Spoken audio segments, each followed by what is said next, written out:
জয় সীতারাম। যে যেখান থেকে আমার এই ভিডিওটা দেখছেন তাদেরকে জানাই অসংখ্য ধন্যবাদ। আজকে আপনাদের সামনে একটি সরস্বতী সারণ মন্ত্র নিয়ে এসেছি বা জাগরণ মন্ত্র নিয়ে এসেছি। এই মন্ত্র দিয়ে কী হবে, আপনাদের যে কোনো কাজকর্ম করার আগে বিদ্যাবান হতে হবে বা বাক্যসিদ্ধি হওয়া লাগে। তো এই মন্ত্রটা আপনারা স্ক্রিনে দেখতে পাচ্ছেন। মন্ত্রটি ভালো করে মুখস্থ করে নেবেন। মুখস্থ করা হয়ে গেলে আপনারা সামনে সরস্বতী পুজো আসছে। সরস্বতী পুজোর একটা ঘটের যে জল হয় সেই জলটা নিয়ে আসবেন।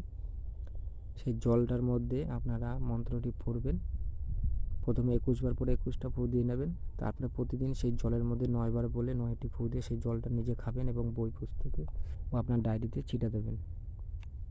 তাহলে কী হবে, আপনার সব কিছু জাগরণ হয়ে যাবে বা সারণ হয়ে যাবে। আপনার সর্ববিদ্যা আপনার কণ্ঠে থাকবে। যে কোনো কাজ করবেন, কাজটা গুলির বেগে খাটবে, কোনো দিকে মিস হবে না।